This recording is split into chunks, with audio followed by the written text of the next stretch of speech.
नमस्कार दोस्तों, Himalayan hospital mission ज़िंदगी में आपका स्वागत है। आप सभी दर्शकों को नववर्ष 2014 की हार्दिक शुभकामनाएं। आपका आने वाला हर पल खुशियों से भरा हो। आप उम्मीदों और सफलताओं का उत्साह हर वक्त महसूस कर सकें। और हाँ, आपको ढेर सारा धन्यवाद भी है।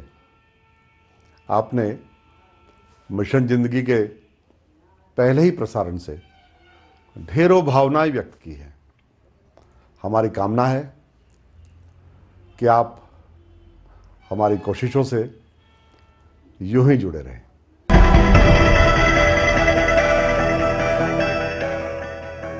मित्रों, जिंदगी के अनछुए पहलुओं को ढूंढने का हमारा सफर जारी है। इसी कड़ी में हमें दो परिवार ऐसे मिले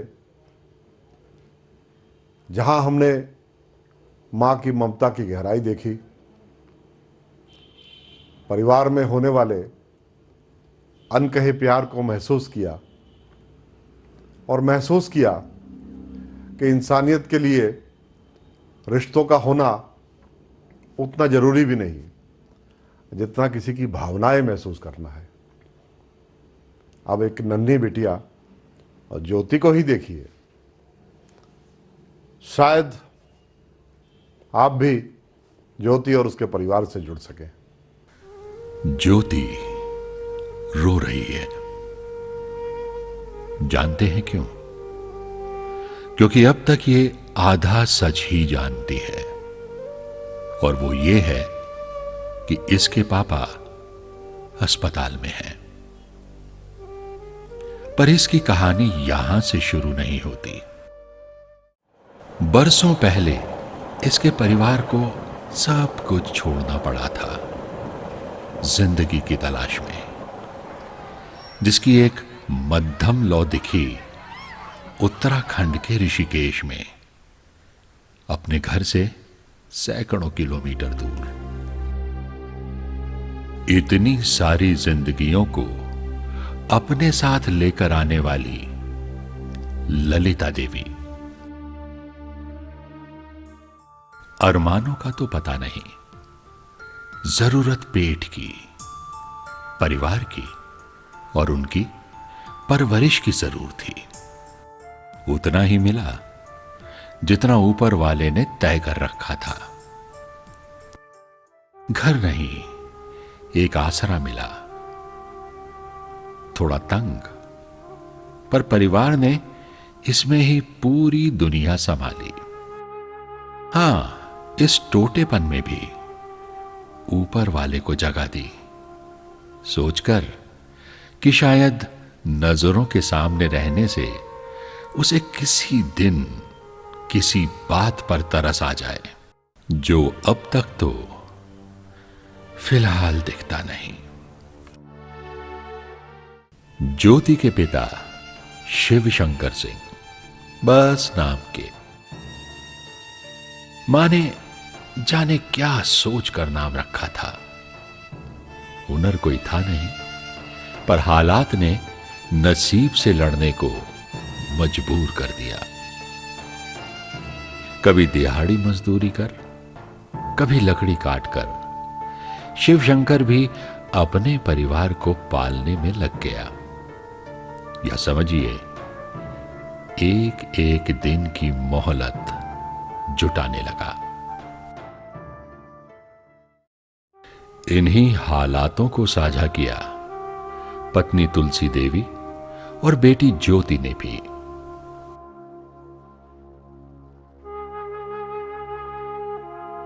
हसरत चाहे जो भी रही हो, पर बेटी के लिए सरकारी स्कूल में दाखिला और पढ़ने के लिए कुछ किताबों से ज्यादा कुछ नहीं जुटा।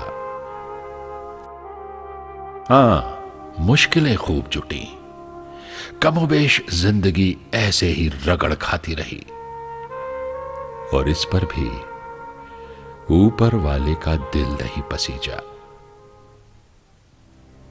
आम दिनों की तरह शिवशंकर उस दिन भी लकड़ी काटने गया था, पर शायद कुछ और होना था। चोट लकड़ी पर थी या जिंदगी पर? अचानक शिवशंकर का पांव फिसला और वो जमीन पर आ गिरा।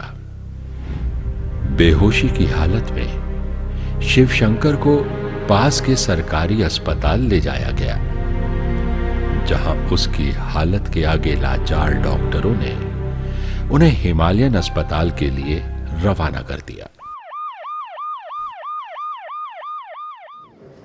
शिवशंकर पेशेंट 40 वर्षीय है और ये हमारे पास जो है हमारी इमरजेंसी में पेड़ से गिरने की हिस्ट्री के साथ आया था कि जो है पेड़ से गया हुआ किसी काम से और फिर गिरा।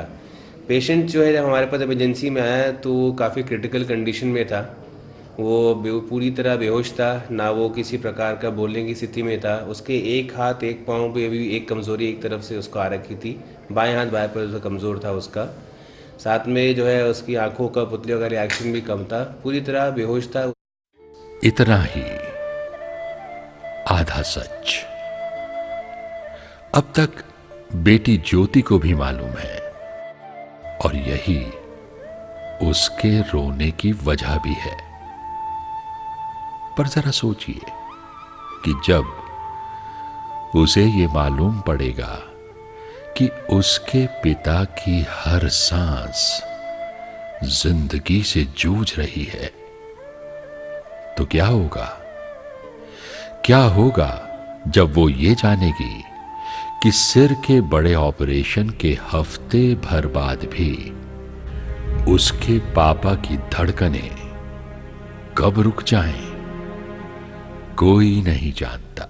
उसका इलाज चल रहा है और अभी भी जो है वो सुनने में आया है कि जो है वो खतरे के अंदर है। कोई नहीं जानता कि तुलसी देवी का सुहाग अब और कितने दिन सलामत रहेगा,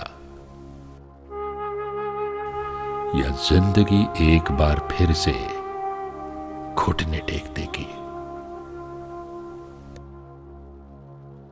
दिक्कत तो आएंगे, बच्चे हैं छोटे से, उनको भी पालना पोसना है और करेंगे तो क्या करेंगे, हम तो लेडीज़ है। दिक्कत तो बहुत ही कुछ आएंगे, लड़की शादी करने हैं, उसको पढ़ाना लिखाना है, हर चीज़ के है दिक्कत। डॉक्टर ने तो बहुत ही बताया, 2-2.5 लाख के तो बताया, आप कहते कितने लागेगी नहीं लागेगी वो पता नहीं, बता नहीं सकते। यही सवाल ज्योति का भी है ऊपर वाले से कि बड़े जतन और भरोसे से उनको घर में जगह दी, दिल में जगह दी, फिर भी क्या कमी रह गई जो उसके पिता को इतनी कम मोहलत मिली? नहीं है कुछ उपाय, कहाँ से लाऊं? अभी माँ भी बूढ़ है, बीमार है, ब्लड प्रेशर है, कहाँ जब मांगने के लिए मदद मांग रहे हैं। जब भगवान कहीं पर मदद होगा तो बच जाएगा प्राण के लिए। वक्त भारी है जो बूढ़ी मां और ज्योति की आंखों में ही कटता है कि शायद ये घड़ी टल जाए। वही शिवशंकर का वक्त भी नाजुक है, फिर भी पत्नी, भाई, परिवार इस वक्त में भी उसे सहारा देने से ज्यादा कुछ नहीं दे पा रहे हैं। 70-80 हज़ार रुपया खर्चा हुआ है सर। हम इधर उधर से मांग चांग करके जो है और उसी पड़ोसी से अभी तक जो है किसी तरह इनकी जो है काम चला रहे हैं। आगे स्थिति हमारी बहुत ही नाजुक है। अब इसके इलाज मेरे पास 1 रुपये नहीं है कि इनका इलाज करा सकूं। वक्त कम ही है आपके और हमारे पास भी। डॉक्टर्स, नर्सें सभी जूझ रहे हैं, पर अब तक तो सिर्फ उसकी धड़कनें ही संभाल पाए हैं। अब भी जिंदगी से वो कोसों दूर है। अभी तो रिकवरी इनकी केवल स्टार्ट हुई है, अभी तो काफ़ी समय लगेगा रिकवर करने में, क्योंकि दिमाग में इतनी सीवियर चोट के बाद बहुत लंबा समय लग जाता है रिकवर करने में। खर्चे की जहाँ तक बात करें, सर्जरी का खर्चा जो है करीब 20-25 हज़ार रुपये रहता है। साथ में फिर आईसीयू का खर्चा आता है, वेंटिलेटर का खर्चा आता है, दवाइयों का खर्चा आता है, और जितना लंबे समय ये मरीज़ हमारे पास रहेगा उस हिसाब से उसकी दवाइयाँ और बाकी बेड चार्जेस वगैरह मिला के खर्चा तो काफ़ी बन जाता है इनका। इस तरह की इंजरी में ये कहना बड़ा मुश्किल है कि भैया ये कितना रिकवर करेगा, पूरी तरह रिकवर करेगा कि नहीं करेगा, और यदि करता है तो क्या ये फंक्शनली इतना होगा सक्षम कि अपना घर चला पाएगा, क्योंकि इसमें ब्रेन डैमेज बहुत ज़्यादा है। पर अब पूरा सच जानने के बाद आप तो इस परिवार के कुछ नजदीक तो जरूर हुए होंगे। अब तो बूढ़ी मां की ममता, उसकी विवशता, तुलसी के लिए पति के ना होने का मतलब, भाई के लिए भाई के ना होने की मुश्किलें, और ज्योति के आंसुओं की फरियाद आप तक भी पहुंच रही होगी, जिसे अनसुना करने का मतलब कितनी सारी जिंदगियों पर भारी पड़ सकता है। जरा सोचिए, जिंदगी भी कैसे कैसे इम्तिहान लेती है, और ऊपर वाला भी उनका इम्तिहान लेता है जो उनसे पार पाने की क्षमता रखते हैं। पर कभी कभी ये जुमले किताबों में ही सुहाते हैं। आपने देख भी लिया कोई कैसे जूझे इन हालातों से, जैसा ज्योति के परिवार का है। कोई तो होगा जो आगे बढ़कर थाम ले इन आंसुओं को। शिवशंकर एक बहुत ही गरीब इंसान है जो लकड़ी काटते हुए पेड़ से गिर गया था। तो हम चाहते हैं कि आप उस गरीब की मदद करें, जिससे जो बन पड़ता है आप उसकी मदद करें। वो बहुत ही गरीब है, असहाय है। मिशन जिंदगी, जिसमें ऐसे व्यक्ति और समाज के ऐसे तबकों को लेके उन्होंने एक बीड़ा उठाया है कि ऐसे लोगों की मदद की जाए, ऐसे लोगों की सेवा की जाए। तो इसमें इनका बहुत बड़ा समाज के लिए बड़ा सहयोग है और बड़ा ही एक सराहनीय कार्य कर रहे हैं। किसी भी तरह की मदद यदि आप करना चाहते हैं तो कृपया हिमालयन हॉस्पिटल की मिशन जिंदगी हेल्प डेस्क पर सूचित कर सकते हैं। आप इस पते पर सीधे संपर्क कर सकते हैं। हिमालयन हॉस्पिटल, स्वामी रामनगर, जॉली ग्रांट, देहरादून। अपने दान की धनराशि सीधे SBI के हिमालयन हॉस्पिटल मिशन जिंदगी के खाते में जमा कर सकते हैं, जिसका अकाउंट नंबर है 335-269-51171। आप इस नंबर पर भी संपर्क कर सकते हैं 7409222219।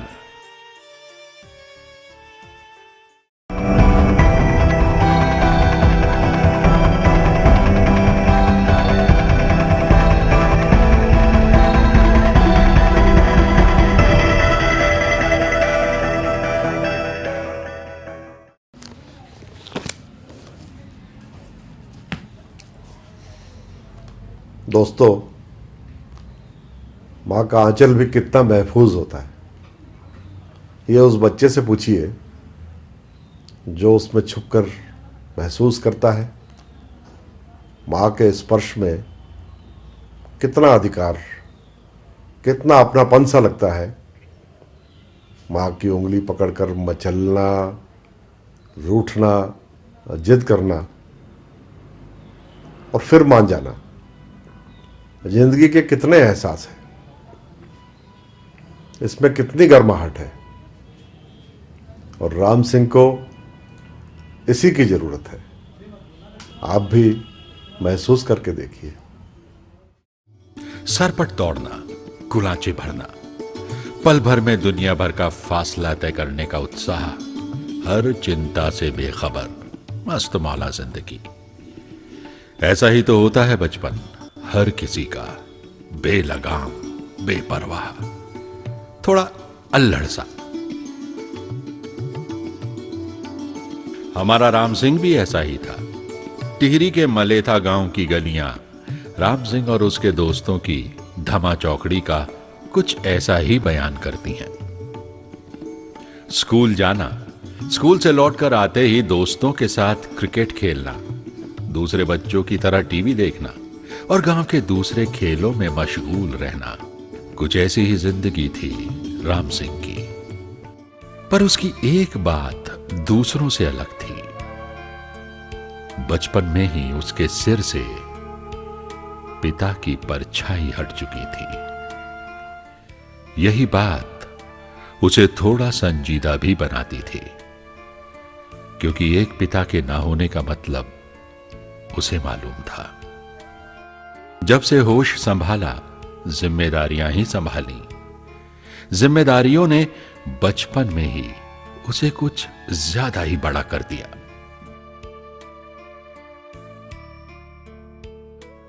एकमात्र सहारा मां रामेश्वरी देवी को बेटे का, बेटे को मां का और इकलौती बहन को दोनों का। बस इतना सा है ये परिवार। आमदनी का कोई जरिया नहीं, विरासत के नाम पर थोड़ा कर्ज और ढेर सारी जिम्मेदारियां। इन्हीं सबको जीते जीते राम सिंह अब 14 वर्ष का है और पास के स्कूल में 9वीं कक्षा में पढ़ता है। पर यह सारा परिचय सच था कल तक। आज तो वो अस्पताल के बिस्तर पर पड़ा अपनी जिंदगी से लड़ रहा है। स्कूल से आया, स्कूल के बाद बोला इसने घर आए, इसने कपड़े कुपड़े बदले, इसने बोले मम्मी मेरे को सर दर्द हो रहा है। इसको थोड़ी वैसी दवाई दी मैंने, थोड़ा ठीक हो गया, ये खेलने के लिए चला गया। अब फिर आए शाम को, इसने बोला मेरा सर दर्द बहुत ज़्यादा हो रहा है। सर दर्द हुआ तो फिर सर दर्द की दवाई वैसी फिर दी। फिर ये बोला मेरे को बुखार ऐसे कांपता रहा है।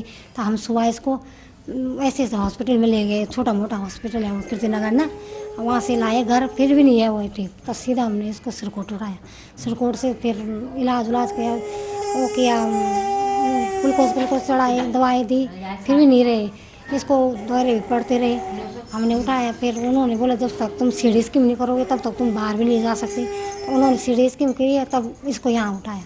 मां भी लड़ रही है अपने बेटे के लिए, थोड़ा गरीबी से, थोड़ा अपना नसीब से।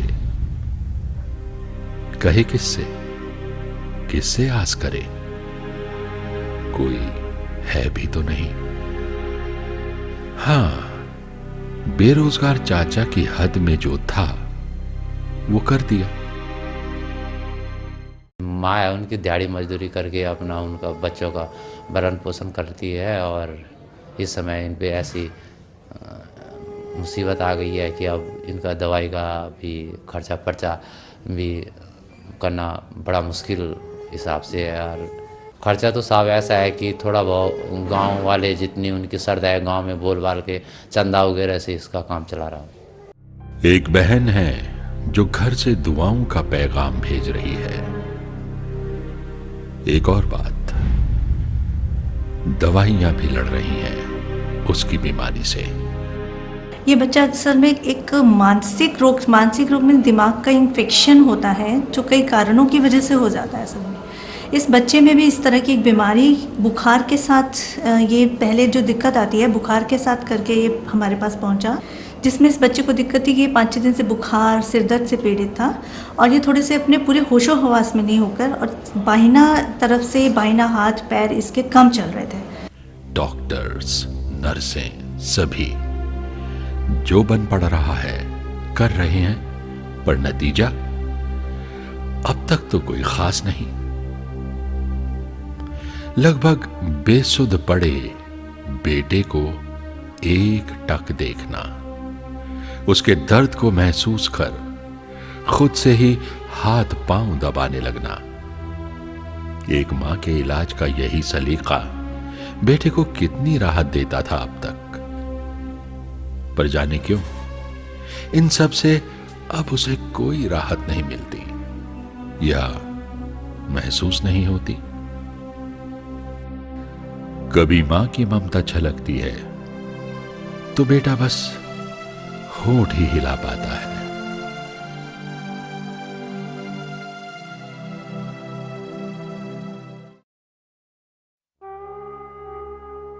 दिलासा के नाम पर यही है कि बेटा अभी जिंदा है, पर कब तक?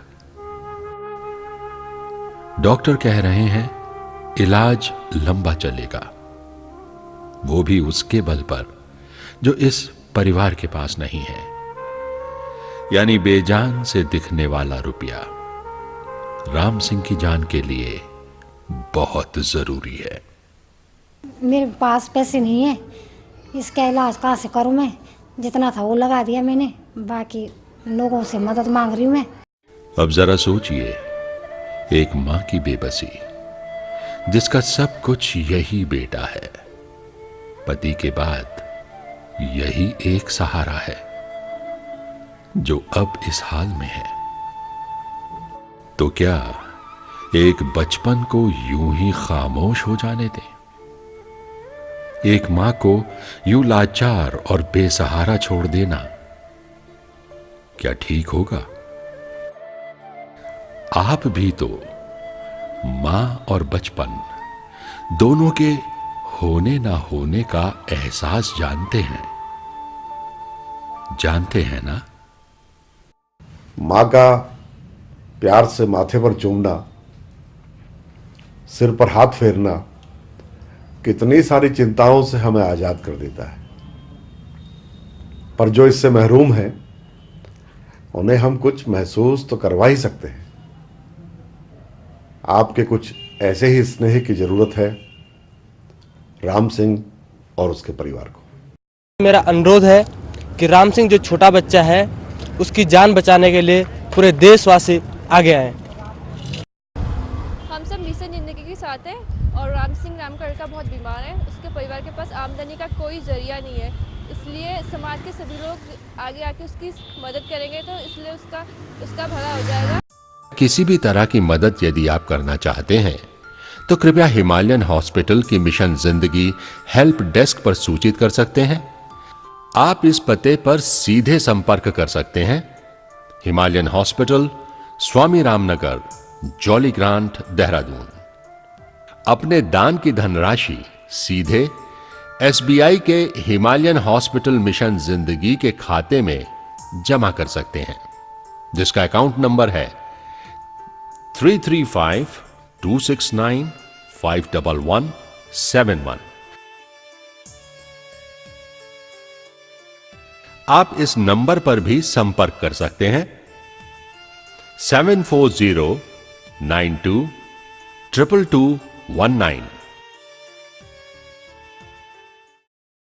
दोस्तों, हम में से कितने लोग किसी का दर्द महसूस करते हैं और उसे दूर भी करना चाहते हैं, और किसी अच्छे वक्त के आने पर कुछ करने का वादा भी करते हैं। आपने भी ये महसूस किया होगा, पर वो अच्छा वक्त कब आया, कब निकल गया, पता भी नहीं चल पाया होगा। पर जरा सोचिए कि हमारी देरी से किसी की जिंदगी इंतजार करते करते वहीं तो नहीं जम गई होगी। जरा गौर करके देखिए, हमारा आपका मौजूदा वक्त भी शिव शंकर और राम सिंह के परिवार से कितना बेहतर है। कम से कम हमारी पहली ज़रूरत अपनी टूटती सांसों को समेटने की तो नहीं है।